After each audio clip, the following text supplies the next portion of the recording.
అందరికీ నమస్కారం. ఈరోజు రాయలసీమ పల్లె పదాలు 12వ భాగంలో మరికొన్ని పదాలతో మీ ముందుకు వచ్చాను. మొదటి పదం ఆలకాగు. ఆలకాగు అంటే ఒక పొడవాటి కుండను, పెద్ద కుండను ఒక చోట పెట్టి చుట్టూ మట్టితో ఒక కటకంలాగా కడతారు. మధ్యలో కొండ ఉంటుంది, చుట్టూ కడతారు. అంటే ఆ రోజుల్లో స్నానం చేయడానికి, నీళ్లు వేడి చేసుకోవడానికి ఏం చేస్తారంటే ఆలకాగులో నీళ్లు పోయడము, చుట్టూ ఆ కటకానికి కింద మంట తగులుతూ ఉంటుంది అనమాట. ఒబ్బి చీకట పడుతుంది, ఆలకాగులో నీళ్లు తోడుకోపో, నీళ్లు పోసుకుందు కానీ అని చెప్పేసి అంటారు. ఇట్లా ఆలకాగు అనేది ఒక రకమైనటువంటి నిర్మాణం, వేడి నీళ్ళ కోసం ఆ రోజుల్లో ఆలకాగు చేసుకునేవాళ్ళు. అట్లే మరొక పదం అలివిగాదు.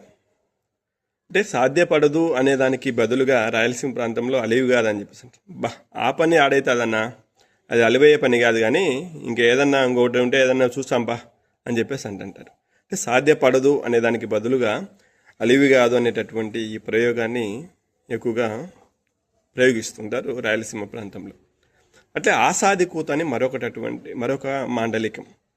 ఈ రాయలసీమ ప్రాంతంలో మోడికాళ్ళు, నామదారులు అని చెప్పేసి రెండు రకాల, ప్రతి కులంలో కూడా ఈ రెండు రకాల వర్గాల వాళ్ళు ఉంటారు, రెండు రకాలు పాటించేటటువంటి వాళ్ళు. మోడికాళ్ళ ఇళ్లలో ఎవరైనా మనుషులు చనిపోతే వాళ్ళ తద్దినం రోజు ఏం చేస్తారంటే పాయసము, చిత్రాన్నం లాంటిది పెట్టి చేస్తారు. కానీ నామదాల ఇళ్లలో ఖచ్చితంగా మాంసాన్ని వండి, తద్దినం రోజు మాంసాన్ని వండి ఈ ఆసాదిని పిలిపించి వాళ్ళ చేత సోది చెప్పించారు. ఆసాది సోది అని చెప్పేసి అంటారు.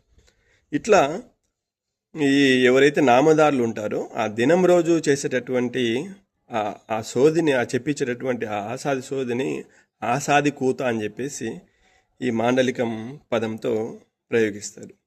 అట్లే ఇకారాలు పడడం అంటే వెకిరి చేష్టలు చేయడం అన్నమాట.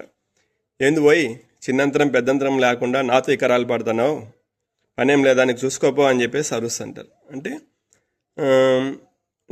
వెకిరి చేష్టలు అంటే చేయకూడనటువంటి అపహాస్యం చేయడానికి చేసేటటువంటి చేష్టలు ఏవైతే ఉంటాయో దాన్ని ఇకరాలు పడడం అని చెప్పేసి ఈ రాయలసీమ ప్రాంతంలో ప్రయోగిస్తారు.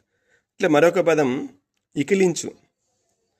అంటే వెక్కిరించడం, ఒక రకంగా అంటే అపహాస్యం చేయడం, హేళన చేయడం. ఏంది ఇకిలించి నవ్వుతాండవు, అంతగా ఏం కానొచ్చింది పోయి నా ముఖంలో అంతగా ఇకిలించి నవ్వుతానవు అని చెప్పేసి అంటూ ఉంటారు. ఇవి ఈ వారంలోని మరిన్ని పదాలు. వచ్చే వారంలో ఇంకొన్ని పదాలతో మీ ముందుకు వస్తాను. అంతవరకు సెలవు. నమస్కారం.